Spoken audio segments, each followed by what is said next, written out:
Então, vamos nessa, vamos lá.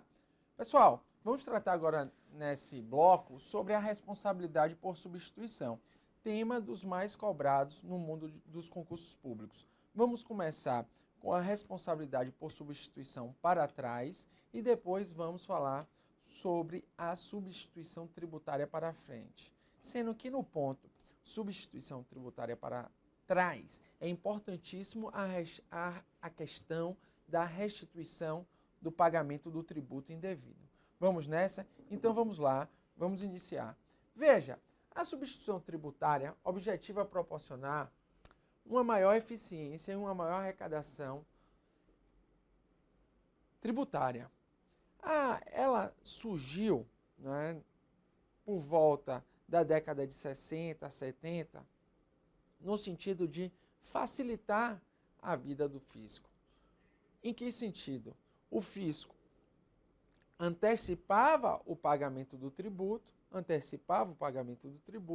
esse tributo era antecipado antes de ocorrer o próprio fato gerador. Então, se pagava o tributo mesmo antes da ocorrência do fato gerador. Então, havia uma polêmica enorme em torno da constitucionalidade dessa substituição. Se o fato gerador só vai acontecer lá na frente, por que pagar o tributo antes da ocorrência do fato gerador? Simplesmente para proporcionar uma maior fiscalização e arrecadação tributária, seguindo o princípio denominado de praticidade tributária. Essa dúvida pela constitucionalidade foi parar no Supremo após a Constituição de 88. E o Supremo afirmou que mesmo antes da emenda constitucional número 3 de 93, que constitucionalizou o Instituto da Substituição Tributária, esse instituto é constitucional.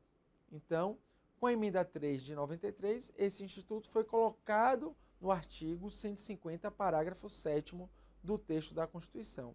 Mas mesmo antes, o Supremo entendeu, ou seja, antes da entrada em vigor da emenda 3, mesmo antes, o Supremo entendeu como constitucional. Então, vamos seguindo aí.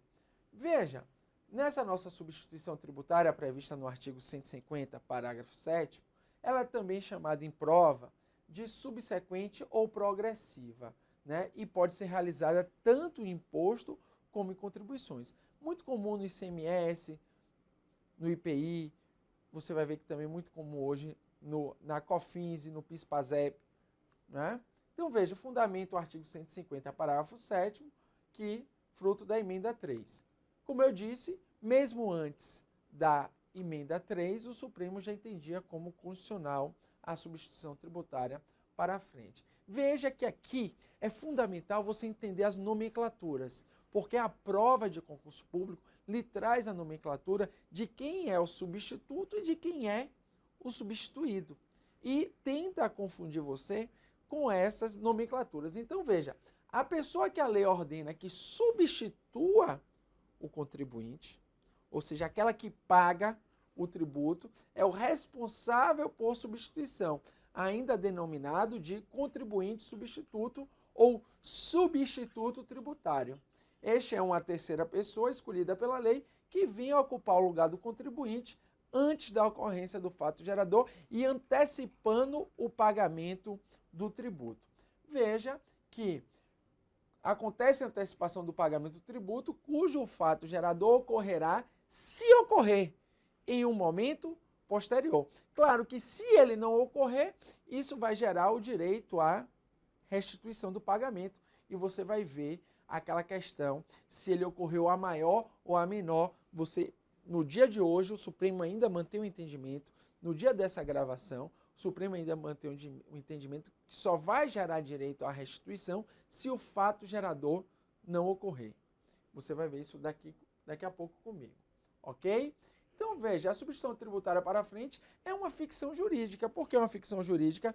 Porque é um fato gerador presumido, uma vez que o fato gerador ainda não ocorreu e a lei, para fins de proporcionar uma maior fiscalização e arrecadação tributária, a lei estabelece o pagamento do tributo antes da ocorrência do fato gerador, ok?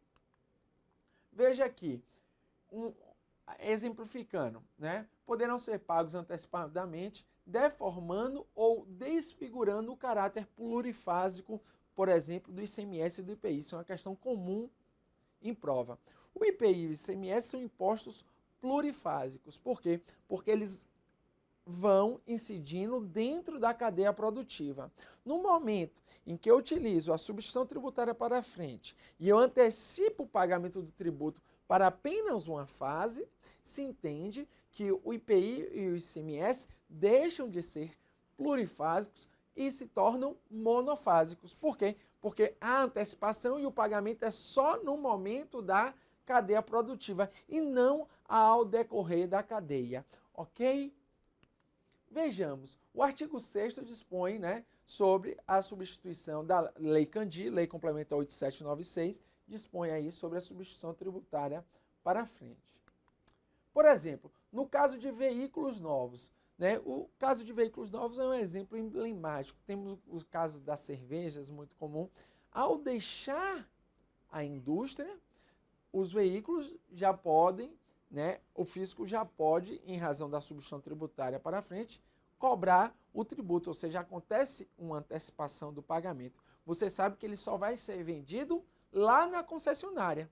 Só que temos um pequeno número de indústrias. Então é muito mais fácil, muito mais eficiente para o fisco, né, cobrar o tributo das indústrias, que são em número menor, do que cobrar das concessionárias, que são em número elevado, ok? Acontece isso também nas indústrias de cigarro, de refrigerante e assim por diante, né? Veja que também acontece, como eu disse para vocês, nas contribuições da Seguridade Social, por exemplo, na COFINS e no PIS. PASEP também acontece, né, esse pagamento antecipado. Ao invés de ir lá na cadeia do varejo, eu já vou nas indústrias, nas refinarias, cobrar o tributo, porque essas refinarias são em número bem menor. Veja aí algumas questões de concurso sobre o tema, né? É legítima a incidência pela empresa fabricante, ou seja, fabricante em menor número, do recolhimento antecipado do ICMS pela concessionária sob o regime de substituição tributária, ou seja, uma questão discursiva aí até no máximo 20 linhas do concurso de procurador da República, você ia ter fundamentar que é legítimo com base no artigo 150, parágrafo 7º, com base no artigo 6º da Lei Candir, Lei Complementar 8796, e dizer que o Supremo entende como constitucional essa cobrança antecipada do tributo através da substituição tributária para frente. No concurso aí para juiz federal, se perguntou, é possível, desde que por meio de lei estabelecer substituição tributária da contribuição social do lucro líquido? É correto. Por que é correto? Porque você viu comigo que a Constituição prevê que a substituição tributária pode ser tanto nos impostos como nas contribuições. A contribuição social do lucro líquido é uma contribuição da Seguridade Social. Então, está correto esse item, ok? Veja a questão da restituição do pagamento indevido. O que é que diz a Constituição? Que é assegurado a imediata e preferencial restituição da quantia paga, caso não se realize o fato gerador presumido. Então, e também isso está previsto no artigo 10 da Lei Candir. Então, há uma polêmica, né? Se estabeleceu que o valor da mercadoria é 100 mil reais e essa mercadoria foi vendida por 80 mil, se teria o direito de pedir a restituição desses 20 mil. Por quê? Porque a mercadoria foi vendida a valor menor.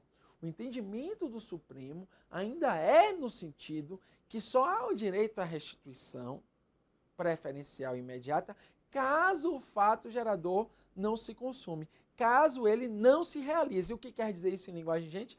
Caso a mercadoria não seja vendida. Se a mercadoria foi vendida a menor, não há direito de restituição. E se ela for vendida a maior, Nilo? Se ela for vendida a maior, também o fisco não tem direito à cobrança. Veja um exemplo que caiu em concurso público. Se um caminhão de tanque de uma distribuidora de combustível, sujeita ao regime de substituição tributária, transportava pela rodovia Castelo Branco gasolina para distribuição em postos de combustíveis da cidade de Bauru. Ou seja, o recolhimento já aconteceu lá antecipado. Durante o trajeto, sofreu um acidente e perdeu todo o combustível transportado. Nesse caso, nos termos da Constituição e com relação ao ICMS da substituição tributária, é correto afirmar que é assegurada a imediata restituição da quantia paga a título de ICMS, posto não ter ocorrido o fato gerador presumido. Por quê? Porque a gasolina foi perdida toda. Então há o direito, ou seja, o fato gerador não se realizou. Agora veja comigo, a gasolina não foi toda perdida e acabou sendo vendida uma quantia menor de gasolina do que o recolhimento que foi antecipado no ICMS. Há direito à restituição? Segundo o entendimento, nos dias de hoje do Supremo, não há o direito à substituição, não há o direito à restituição. Então, se foi vendida a menor, se foi vendida, que não é o caso, aqui não se realizou, posto que perdeu toda a gasolina, se a gasolina, por exemplo, não fosse perdida no seu total e fosse vendida, o que ia acontecer? Não haveria o direito à restituição do pagamento indevido, porque o Supremo entende, de acordo com o artigo 10 da Lei Candir, que o recolhimento do tributo antecipado, né, só vai gerar o direito à restituição caso o fato gerador não se realize. Beleza? Então veja aqui questão do concurso de procurador da República. A teor do artigo 50, parágrafo 7º, assinale a alternativa correta. É assegurado o direito do contribuinte do ICMS sujeito ao regime de substituição para a frente compensar-se em sua estrita fiscal dos valores pagos a maior nas hipóteses em que a base de cálculo real tivesse sido inferior àquela arbitrada. Falso. Letra B. O conceito de fato gerador não realizado no regime de substituição tributária para a frente equivale ao fato gerador de operação realizada em valor inferior ao presumido. Falso. Também falso. Vamos à letra C. Considerando a finalidade do Instituto da Substituição Tributária, no caso de a base de cálculo real vier a ser superior àquela antes estabelecida, fica a Fazenda Pública inibida de cobrar eventual diferença. Correto. Tanto não gera direito ao contribuinte, né, de pedir a restituição se for realizada a valor inferior, como se for realizada a valor superior, o fisco também está inibido de fazer uma cobrança adicional. A letra correta é a C.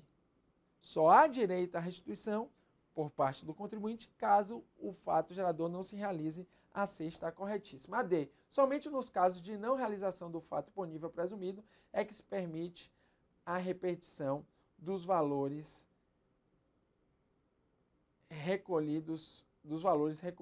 Veja, vamos voltar aqui à letra D. Considerando a finalidade de substituição tributária, no caso de base de cálculo real vier a ser superior àquela antes estabelecida, fica a Fazenda Pública inibida de cobrar eventual diferença. Para mim, a letra C também está correta. É o entendimento do Supremo, né? Então, ficaria a correta, segundo o entendimento do Supremo, você pode pegar aí na jurisprudência, né, no seu material, ficaria correta a letra C e a D. Então, para mim, essa questão deveria ser anulada. A D também, né, não realizou o fato gerador, então geraria sim direito à restituição, ficaria a letra C e D. Responsabilidade por substituição, aqui a decisão do Supremo, a restituição restringe apenas a hipótese de não ocorrer o fato gerador presumido, não havendo que se falar em, aqui ó, a jurisprudência do Supremo, não havendo que se falar em tributo pago a maior ou a menor por parte do contribuinte substituído. Por fim, pessoal, só dando um exemplo aí de substituição tributária para trás, em razão do nosso tempo, se chama também de adiamento ou diferimento, porque na substituição tributária para trás, o que é que acontece? Uma postergação do pagamento do tributo. Isto é, o fato gerador acontece antes e você só vai pagar o tributo lá na frente. Então, essa, ao contrário da para frente, que não ocorre o fato gerador e você paga, nessa já ocorreu o fato gerador e só vai pagar lá na frente. Veja que a para trás também é chamada de postergação do pagamento do tributo devido, adiamento ou diferimento. É uma espécie de moratória, por quê? Porque acontece o fato gerador e você só vai pagar lá na frente. Então, o nome mais adequado é substituição tributária para trás, adiamento ou diferimento, ok? Um forte abraço.